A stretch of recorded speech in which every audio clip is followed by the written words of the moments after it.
नमस्कार. आज महाराष्ट्राच्या जनतेची किंवा महाराष्ट्र राज्याची जी काही सामाजिक परिस्थिती आहे ना, ती गढूळ होत होत होत आता ती गलिच्छतेकडे आपली वाटचाल सुरू झालेली आहे. आणि सध्या एक विचार प्रणाली आपल्या राज्यात रुजू होतीये.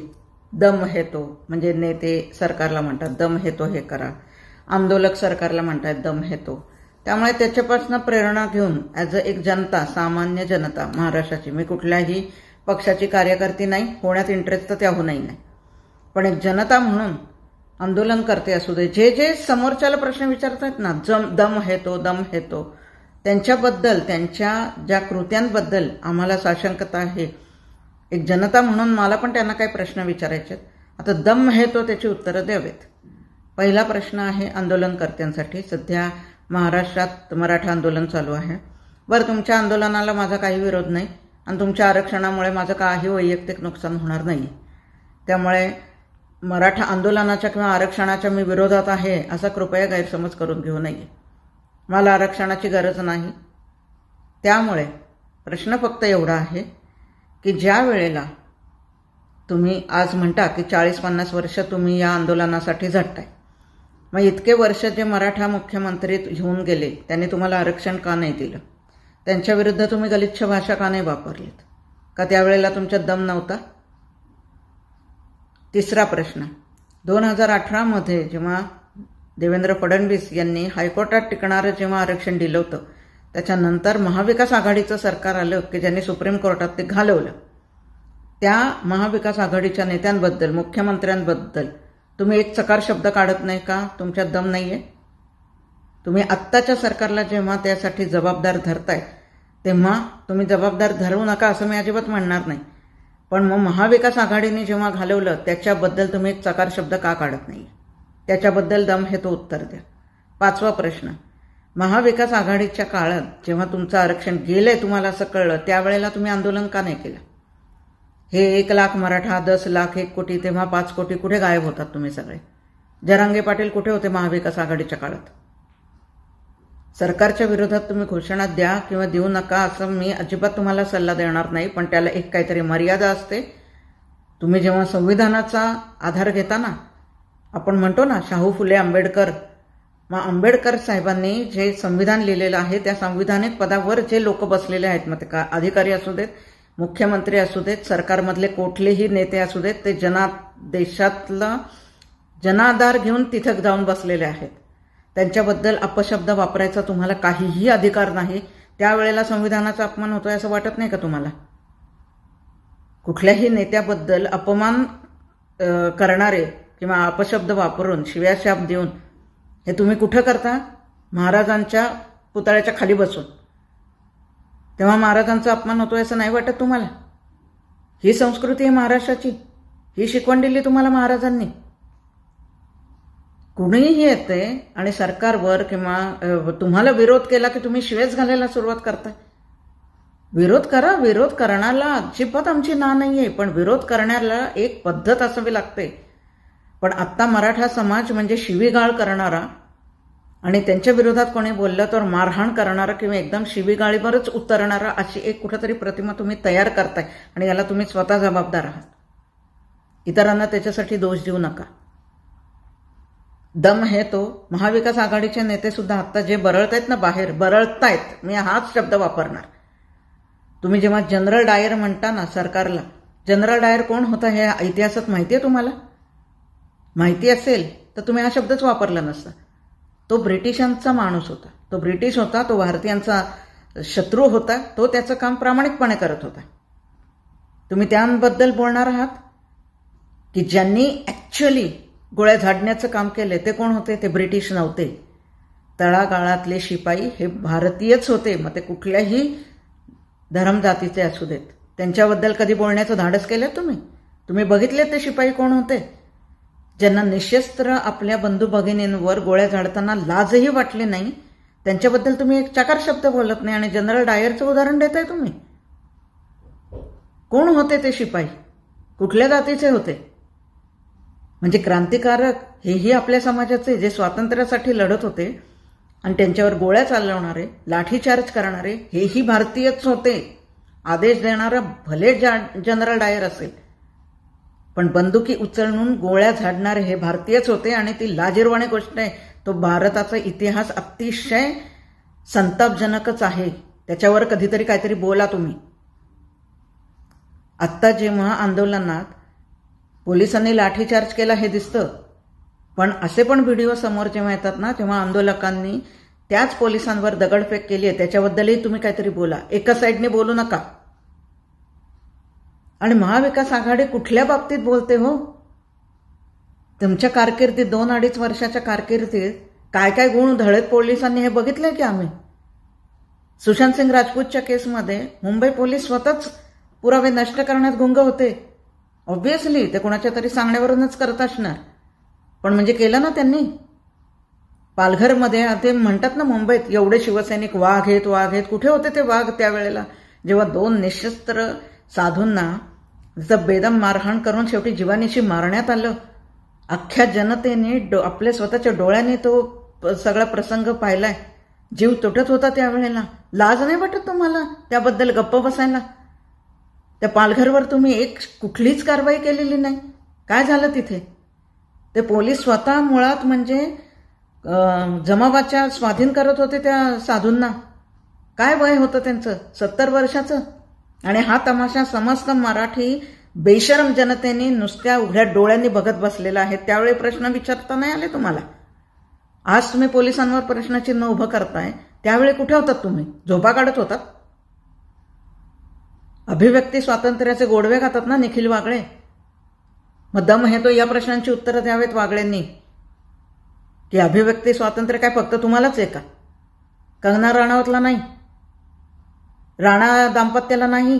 त्यांना तर हनुमान चालीसा म्हणायचा होता. त्यांना रोखायला तुम्ही 4000 लोकांना आणून बसवलं 2दाच शिवसेनेने महाविकास आघाडीच्या काळात. ते दडपशाही नाही वाटली तुम्हाला? आत्ता तुम्हाला दडपशाही सगळी दिसायला लागली.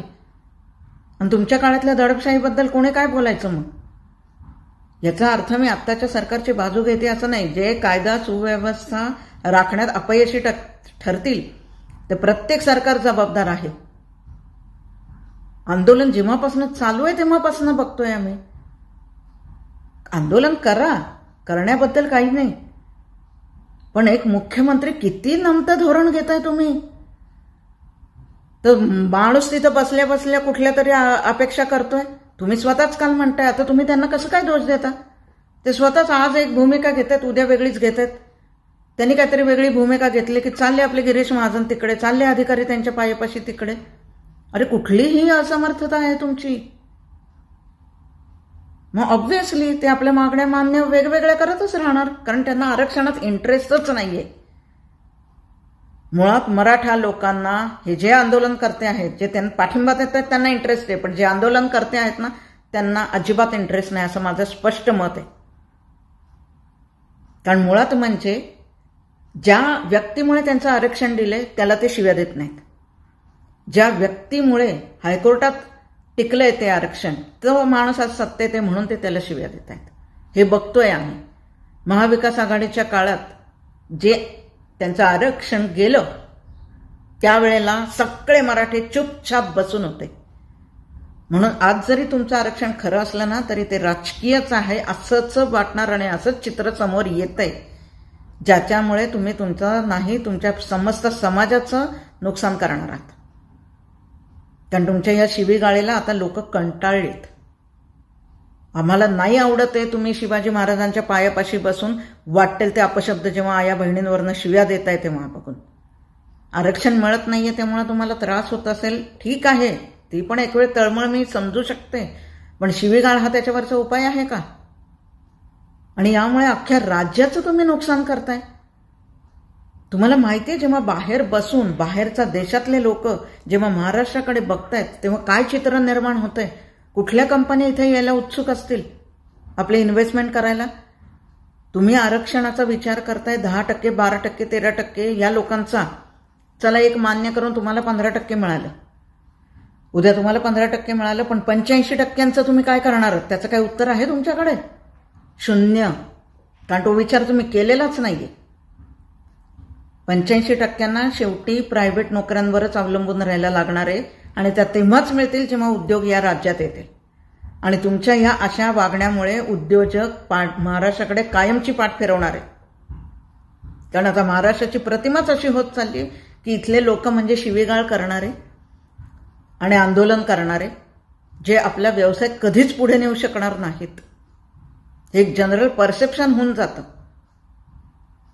बघा जुनं आंदोलन तुम्ही, बजाओ पुंगी भगाओ लुंगी होतं ना कधी काळी. कुठेच असते तमिळ लोक आणि आज मराठी माणूस कुठे, याचा जरा विचार करा आंदोलनकर्त्यांनी. तेव्हा आंदोलन फसलं की ते कुठं फसत जातं हे कळेल.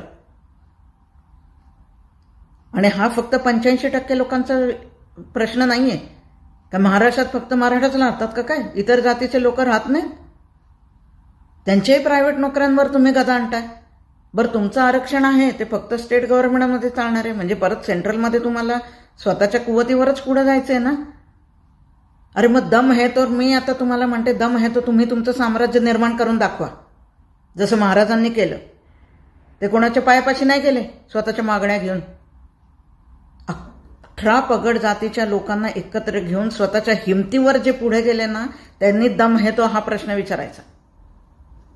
दुसऱ्या पक्षांच्या कुबड्यांवर तुम्ही सरकार बनवता आणि इथं भाषणांमध्ये दम देत असता की दम है तो दम है तो. दम है तो तर स्वतःच्या जीवावर, स्वतःच्या कुवतीवर, स्वतःच्या स्वबळावर महाराष्ट्रात सत्ता मिळवून दाखवा आणि मग बोला दम है तो.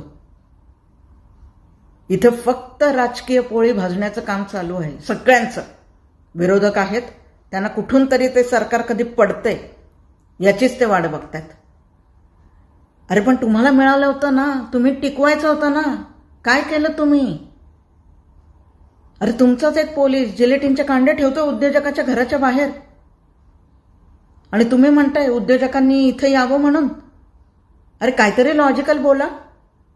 किती नुकसान करणार आहात तुम्ही या महाराष्ट्राचं? अजून या 5 वर्षात आपण 50 वर्ष मागे गेलेलो आहोत एक मराठी म्हणून. आरक्षण हे शेवटी व्हेंटिलेटरसाठी आहे हो. व्हेंटिलेटर म्हणजे काय असतं? माणूस जेव्हा स्वतःचा ऑक्सिजन घेऊ शकण्याच्या परिस्थितीत नसतो, एक सपोर्ट म्हणून ते दिलेलं असतं. जसं माणूस स्वतःचा ऑक्सिजन घ्यायला लागतो, त्याची प्रतिकार शक्ती सुधारते आणि तो स्वतःच्या पायावर उभं राहायची त्याची क्षमता निर्माण होते. हे डॉक्टरांना कळतं तेव्हा ते व्हेंटिलेटर काढतात. पण तुम्हाला तो व्हेंटिलेटर काढायचंच नाहीये. पण हे तुम्ही विसरताय की व्हेंटिलेटर जोपर्यंत आहे तोपर्यंतच तो माणूस जिवंत राहतो. तो काढला की माणसाचं अस्तित्व संपलं. हे आरक्षण तसंच आहे. दम है तो महाराष्ट्रीयन लोकांनी झुगाळून द्या त्या आरक्षणाच्या. तुम्हाला गरज असेल ना तर जरूर घ्या, पण त्या 85% लोकांसाठी मी तुम्हाला आवाहन करते, दम है तो आपलं साम्राज्य आपलं आपण निर्माण करा. कारण ती एकी आहे तुमच्या सुदैवानी. प्रचंड एकी मी बघितली मराठा लोकांच्यात या आरक्षणासाठी.